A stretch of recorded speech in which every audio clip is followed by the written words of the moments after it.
મિત્રો, રોજની આવી અમુક ખોટી આદતોના કારણે આપણી કિડનીને ઘણું બધું નુકસાન પહોંચે છે. તો આજના વિડીયોમાં વાત કરીશું કિડનીના સ્વાસ્થ્ય ઉપર. તો ચાલો વિડીયોને શરૂ કરીએ. મિત્રો, કિડની આપણા શરીરનું મહત્વપૂર્ણ અંગ છે જે ખૂનને ફિલ્ટર કરીને શરીરથી ટોક્સિક પદાર્થોને બહાર કાઢે છે. એટલા માટે કિડનીનું સ્વસ્થ રહેવું આપણી હેલ્થ માટે બહુ આવશ્યક છે. તો હવે વાત કરીએ, તમે કઈ આદતો એવી કરો છો જેના કારણે કિડનીને નુકસાન પહોંચે છે. સૌથી પહેલાં મિત્રો, એક વ્યક્તિને 10થી 12 ગ્લાસ પાણી દિવસમાં અવશ્ય પીવું જોઈએ. પાણી કિડનીને ટોક્સિક પદાર્થ બહાર નીકાળવામાં મદદ કરે છે.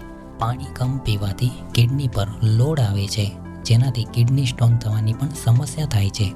સાથે જ જે લોકો મીઠાનો એટલે નમકનો સેવન વધારે કરે છે તે લોકોને પણ કિડનીની સમસ્યા થઈ શકે છે. ખોરાકમાં મીઠાનો ઉપયોગ ઓછો કરવો તેમજ વધારે પડતું પ્રોટીન પદાર્થ પણ ન ખાવું. વધારે પ્રોટીન ખાવાથી પણ કિડની ઉપર લોડ આવે છે. જે લોકો ધૂમ્રપાન અને એલ્કોહોલનું સેવન કરે છે તેવા લોકો આનું સેવન બંધ કરી દો, કેમ કે શરાબ અને સ્મોકિંગથી પણ કિડનીને ઘણું બધું નુકસાન પહોંચે છે. તેમજ જે લોકો વધારે પડતી પેનકિલરોનું સેવન કરે છે તેવા લોકો દવાઓનું સેવન ઓછું કરી નાખે. આવશ્યક હોય તો જ પેનકિલર પીવી. પેનકિલરની ક્યારે આદત ન પાડવી. આ પણ તમારી કિડનીને ઘણું લોડ આપે છે. તો હવે વાત કરીએ કિડનીને સ્વસ્થ રાખવા માટે આપણે શું કરી શકીએ. મિત્રો, દિવસ દરમિયાન ભરપૂર માત્રામાં પાણી પીવો તેમજ નમકનો સેવન એટલે કે મીઠાનો ઉપયોગ ખાવામાં ઓછો કરો. પ્રોસેસ્ડ ફૂડ્સ, જંક ફૂડ, બહારનું તળેલું મસાલેદાર ખાવાનું ઓછું કરી નાખો.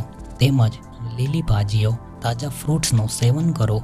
નિયમિત રૂપથી એક્સરસાઇઝ કરવી તેમજ વજન ઉપર નિયંત્રિત રાખવું.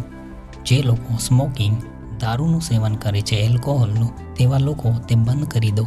સાથે જ અગર તમને લાંબા સમયથી કોઈ પરેશાની મહેસૂસ થતી હોય કિડનીને લઈને, તો તમારા નજદીકના ડૉક્ટરની સલાહ અવશ્ય લેવી. તો મિત્રો, આ હતો આજનો વિડીયો. જો વિડીયો સારો લાગ્યો હોય તો આને લાઈક કરો, શેર કરો. તો મળીએ નેક્સ્ટ વિડીયોમાં. જય હિન્દ.